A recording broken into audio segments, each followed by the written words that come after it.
इस वक्त हम मौजूद हैं काशी में। काशी यानी बनारस, बनारस यानी वाराणसी। और प्रधानमंत्री नरेंद्र मोदी जो जिनको पीएम सिटी कहा जाता है, बनारस का नाम हर किसी को बताने की आवश्यकता ही नहीं है। और इसी धरती पर हमारे साथ एक ऐसे युवा सोशल वर्कर जुड़े हैं जिन्होंने सिर्फ बनारस ही नहीं, उत्तर प्रदेश ही नहीं, देश नहीं विदेशों में भी अपनी ख्याति अर्जित कर ली है। उनका नाम फिर भी औपचारिक तौर पर मैं बता दूं, अमन कबीर के नाम से फेमस हैं। आज हमारे साथ जुड़े हैं। आज पिछले 20 वर्षों से मुझे लगता है कि वे समाज सेवा करते आ रहे हैं। तो इनसे हम कुछ मुद्दों पर बात करेंगे। क्या उद्देश्य है? सबसे पहले तो आपका स्वागत है। धन्यवाद आपका। क्या जब आप कैसे इसको मैनेज करते हैं या जो एक्टिव रहते हैं, या हमने देखा कि आप स्टूडेंट लाइफ से आपके अंदर जो चीज़ें हैं आज सब जगह देखने सुनने को मिल रहा है, तो कैसे आपके अंदर जिज्ञासा उठी? यह जो जिज्ञासा है ये शौक है। 2007 में जब कचहरी बम विस्फोट हुआ था, उसी समय से यह दौर इस सेवा कार्य का मेरे मन में आया। जब मैं सरकारी हॉस्पिटल में गया यहाँ के, तो देखा कि जो इंसान है वो जानवरों की तरह उनका इलाज हो रहा था। उनका ना माँ रहता था, ना पिता रहते थे, ना भाई रहते थे। वो उनको बोला जाता है सही शब्दों में लावारिस।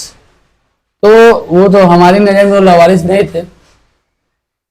तो हमने ये ठान लिया कि जिनका कोई नहीं उनकी सेवा करना, चाहे वो रोड पे मिलते, चाहे वो घाट पे मिलते, चाहे किसी मंदिर पे मिलते, चाहे वो किसी चौराहा पे मिलते हैं, चाहे वो अस्पताल के गेट के बाहर मिलते हैं।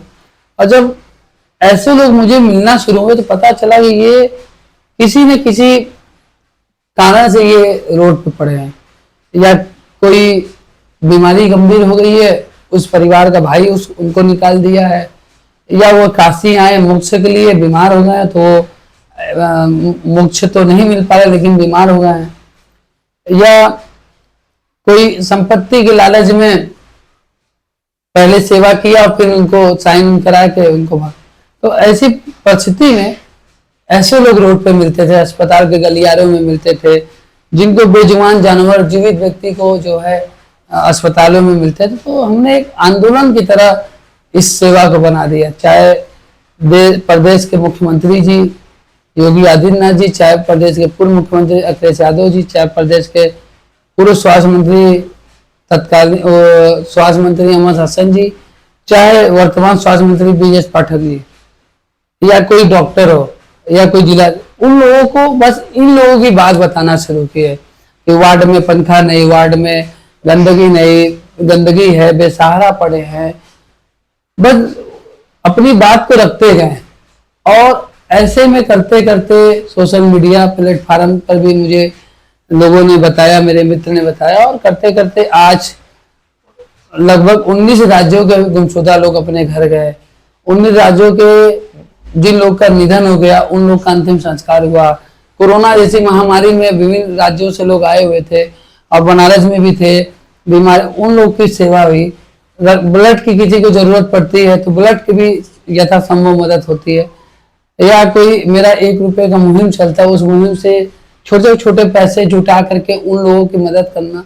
तो ऐसे लोगों की मदद होती गई और आज ये मदद देश विदेश हर जगह लोग, यहाँ तक कि फ्रांस के नागरिक थे, उनका डेथ हो गया, उनका हमने अंतिम संस्कार किया हिंदू रीति रिवाज से, हमने मुखाग्नि दिया। हम तो ऐसे ही एक कारवा बनता गया और यह श्रृंखला अभी तक जारी है।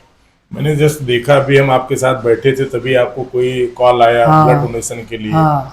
तो आप इतना सब मैनेज कैसे करते हैं? आपको किस तरह से प्रशासनिक सहयोग या लोगों का सहयोग, यहाँ के जो और भी बड़े सोशल वर्कर होते हैं, पॉलिटिशियन होते हुए, आपको कितनी मदद करते हैं?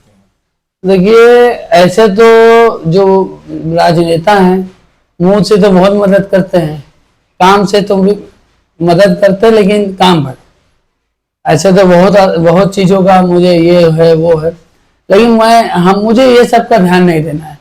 मैं अपना काम करता हूँ। मुझे पता है कि अगर पॉलिटिशियन की नज़र मेरे ऊपर पड़ेगी तो वो उनको जितना बन पाएगा वो कर देंगे। मैं काशी की जनता के ऊपर ज़्यादा विश्वास करता हूँ, क्योंकि काशी के लोग और बाहर के भी कुछ लोग हैं, जापान के अंकल हैं और काशी के कुछ लोग हैं, अगर वो लोग खड़े ना हो तो इतने बड़े जो यज्ञ चल रहे हैं, इतने बड़े जो हवन चल रहे हैं, वो न संभव नहीं हो पाता। हमने लोगों को कब्रिस्तान में भी जाके दफन करवाया है, और महाशमशान में तो खुद मुखाग्नि देता हूँ। तो ऐसी परिस्थिति में ये सेवा कार्य लगातार चलता है और लोगों की मदद से चलता है। हमारे आराध्य महादेव बाबा मसाननाथ है, उन्हीं की आशीर्वाद और माँ गंगा की आशीर्वाद से ये सेवा कार्य हो पाता है। अमन, मैंने जहाँ तक देखा कि अभी जो इतना बड़ा प्रयागराज में कुंभ हुआ है, जी, तो वहाँ भी हमने देखा कि कुछ लोग बनारस के या काशी के और अदर स्टेट से बिछड़े हुए थे, या आपके पास कॉल आते थे, आप जी। उनकी मदद की, तो क्या था, किस तरह से उन्होंने? देखिए, आपको बता दें कि मैं प्रयागराज कुंभ में तो मैं स्नान करने नहीं गया। मेरी माँ कहती रह गई चलो चलो, मैं इसलिए नहीं गया कि मुझे खुद ही प्रयागराज से लोग यहाँ मिल रहे हैं, जो स्नान करके आए वो गली गली इधर उधर भटक रहे थे, इधर उधर। तो यहाँ से जो दर दर ठोकर खा रहे थे, परेशान हो रहे थे, जो अपने घर जाना चाह रहे थे, लेकिन कोई मदद नहीं मिल पा रही थी, तो जब वो हमको इसी जगह मिल जा रहा है तो हम समझ रहे इन्हीं लोग को मिलवा करके। कई लोग का तो ऐसा हो गया कि घर वाले सोच रहे मर गए होंगे, उनका अंतिम संस्कार की पूरी व्यवस्था हो रही थी, तो वो जीवित हमारे पास मिले, और वो कुंभ से बिछड़े हुए लोग थे। तो घायल, कई लोग घायल मिले जो आए, अकेले भटक गए, गाड़ी से गिर गए, ट्रेन से गिर गए यार, तो ऐसे लोग मिले। तो जब ऐसे लोग की सेवा यही जगह करिए तो वो समझ गया हम गंगा यमुना सरस्वती का स्नान काशी में ही संगम। आप यहीं से प्राप्त कर रहे थे। क्या कहना चाहेंगे आप सरकार से, यहाँ के प्रशासन से, या लोगों से क्या अपील है आपकी कि इसमें कितने तरीके से बढ़ चढ़कर हिस्सा लेना चाहिए, आपको मदद करना चाहिए, जिससे इस यज्ञ को और बड़ा रूप दिया जाए, और ये आपके जो आपने बीड़ा उठाया उस कार्यक्रम को और भी भव्य दिव्य तरीके से करके मुंबई, महाराष्ट्र, या कोई दिल्ली, कोलकाता या बनारस ही नहीं, पूरे देश विदेश में उसको और भव्य दिव्य बनाया जाए, उसके लिए क्या कहना चाहेंगे? हम सरकार से तो कह नहीं सकते, लेकिन हम प्रयास करते आए हैं, और पहले से अब बहुत सी बदलाव भी हुए कि जो असहाय बेसहारा लोग बेड एकदम लचर बेड रहते थे, आज बेड उनको है। जो असहाय बेसहारा लोगों को खाना नहीं मिलते, सुबह शाम उनको खाना मिलते हैं, ड्रेस कोट हो गए हैं, गर्मी है तो उनको कूलर मिल गए। जिस हॉस्पिटल में आता रहता, पहले से बहुत बदलाव हुआ है। हाँ, मैं सरकार से ये कहना चाहता हूँ कि पूरे प्रदेश में, पूरे देश में जितने सरकारी हॉस्पिटल हो, चाहे केंद्र शासित हो चाहे प्रदेश शासित हो, उन सब में जैसे हर एक पारिवारिक लोगों का एक कोटा बेड का होता है, ऐसे हर एक बेसहारा, असहाय और लावारिस लोगों के लिए भी एक बेड नियुक्त होना चाहिए हर विभाग में, चाहे वो सर्जन वार्ड में, चाहे वो आर्थो वार्ड में, चाहे वो फिजिशियन वार्ड में, चाहे वो किसी वार्ड में, सबका एक एक हर जगह। इससे क्या होगा कि वह व्यक्ति अगर किसी दूसरे राज्य का होगा तो वह दम तोड़ के मर नहीं जाएगा, उसका बॉडी उधार ही उसके घर वालों, अगर हो सकता है उसके घर वाले हो, इलाज हो जाए, तो शायद उनके घर वाले मिल जाए सेवा के माध्यम से, वो सरकार के कर्मचारी जो होते हो। तो ऐसे बहुत से लोग बनारस में वो हमने देख रहे हैं कि अब कर्मचारी भी सेवा कर रहे हैं, तो फोन कर दे रहे हैं, अमन ये मरीज है, इसकी मदद कर दो, और वो अपने घर जा रहे हैं। नहीं तो अगर पहले यहाँ पर ना कर्मचारी देख पा रहे थे, ना हम जैसे लोग रहते थे, और वो ऐसे ही दम तोड़ देते थे, और अभी भी उनके घर वाले सोच रहे होंगे कि शायद वो जिंदा होगा, चाहे वो मर गया होगा। तो ऐसे भी लोग हैं। जैसे हमारे एक मामा थे, वो अभी तक नहीं आए, उसमें बहुत छोटे थे, तो अभी तक हम लोग आकलन करते हैं कि वो जिंदा होंगे कि मर गए हैं, क्या हुआ, हत्या हो गई। तो ऐसे भी और लोग भी होंगे जो ऐसे ही विभिन्न राज्यों में, विभिन्न जिलों में पड़े रहे होंगे, और उनका सेवा नहीं हो पाता, इलाज नहीं हो, इलाज के अभाव में मर जाते हैं। तो मेरा हर सरकार, हमारा एक तो दायित्व भी बनता है कि मैं भले बनारस में जन्म लिया हूँ, लेकिन महाराष्ट्र, छत्तीसगढ़, मध्य प्रदेश, गुजरात, आंध्र प्रदेश, जितने भी तेलंगाना, तमाम राज्यों के लोगों को हेल्प हुआ, तो मैं उन सभी सरकार के लोगों से कहना चाहता हूँ कि आप अपने सरकारी हॉस्पिटल एक अलग हर वार्ड में 10 बेड असहाय और बेसहारा लोग निकालिए, ताकि उनकी मदद हो, और वो अगर भूले भटके हो तो अपने घर चले जाए।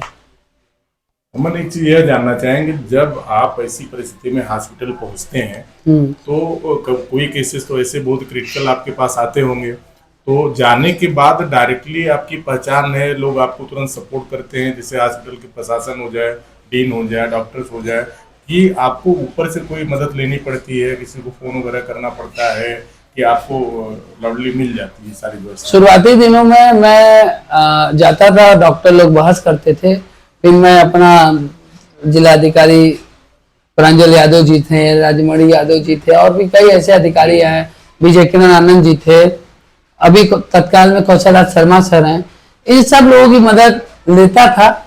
लेकिन अब हाँ, मैं केंद्र शासित जो है सरकार, जैसे जेपी नड्डा जी, मैं उनसे कहना चाहता हूं कि आप स्वास्थ्य मंत्री होते हुए भी केंद्र के विभिन्न हॉस्पिटलों में एक विभाग बेसहारा, चाहे रोड एक्सीडेंट में हो, क्योंकि रोड एक्सीडेंट भी होता है, कई बार वो लवारिस होते हैं, बाद में उनकी शिनाख्त होती है कि फलाने परिवार के, और उनके इलाज फ्री होने चाहिए।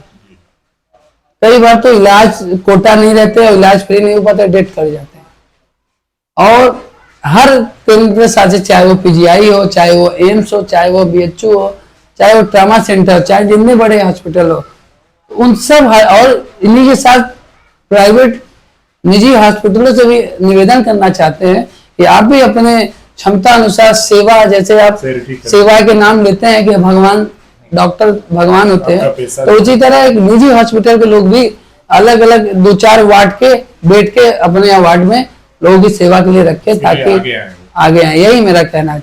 अमन, में आखिरी सवाल एक मेरा यह है कि आप इतने सालों में जो अभी एक्टिविटीज आपकी सोशल रही है, कुछ एक याद ऐसी साझा करना चाहेंगे कि बहुत लोग इकट्ठ हो? हाँ, बता रहे हैं, उस दिन को दर्शकों को बताएं। ऐसी तो कई घटनाएं हैं जिसमें कभी मैं घबराता नहीं हूँ। मुझे पता है कि मैं जब कुछ सोचूंगा तो वो मेरा पूरा हो जाता है। एक कोरोना काल में एक लड़का था, छत से गिर गया था, और उसके घर वाले कई हॉस्पिटल में गए, और फिर हम ट्रामा सेंटर ले गए, वहाँ डॉक्टर से मेरी बहस हो गई, मैं गुस्सा के उसको प्राइवेट में ले गया कि चलो इलाज होगा। जब प्राइवेट में ले जा रहा था, जहाँ उनके घर वाले दिखाए थे, पैसा नहीं था, तो हम बोले चलिए मैं इलाज कराऊंगा, पैसा मैं जैसे भी लाऊंगा। तो जब मैं जा रहा था, एक दादा आए हैं और उन्होंने कहा कि कोई जरूरत? हम कहे नहीं। तो उसके बेटे, उस बच्चे के पिता आ गए, उनसे कहे कि कोई जरूरत? कहे हाँ। वो ऐसे पैसा दिए और जाने लगे, तो हम सोचे उनका फोटो ले लें। फोटो लिए, फोटो गायब हो गए, वो दादा गायब हो गए, और वो कौन है अभी तक हमको मिले नहीं, और उसमें 25,000 रुपया था, और उसी पैसे से उनका इलाज हो गया। तो ऐसे ही कई घटनाएं हुई कि जो कोई ना कोई ऐसा मिल जाता है। कभी बॉडी लेके जाते हैं, कंधा देने वाला में अचानक कोई प्रकट हो जाता है। कभी बाइक लेके जा रहे, किसी को बैठा के ले जा रहे, तेल खत्म है, अचानक कोई पेट्रोल दे दिया। कभी अस्पताल में कोई डेट कर गया है, रात को 2 बज रहा है, कोई असंभव है, लेकिन ऐसा संभव हो जाता है, इतना सरल तरीके से सेवा हो जाता है, हम भी सोचने लगते कैसे ये हो गया। तो इसीलिए हम कभी घबराते नहीं। जो असंभव वो संभव में प्रभु आकर के मदद कर देते हैं, चाहे किसी भी विकट परिस्थिति आई हो। तो आपने देखा कि अच्छे कामों का नतीजा भी अच्छा होता है। अब जैसे अमन ने बताया कि उनके साथ दिव्य शक्तियाँ जो है प्रकट होती हैं और उनकी मदद करने के लिए खुद आगे आती हैं, तो इनके अंदर जो जज्बा है, जो सैलाब है समाज सेवा का, उसे आज के युवाओं को सीख लेना चाहिए। और हम सभी से ही निवेदन करेंगे अपने दर्शकों से कि आप इनको देखें और इस तरह की कुछ चीज़ें सीखें और इनसे जुड़ें और इनको मदद करें।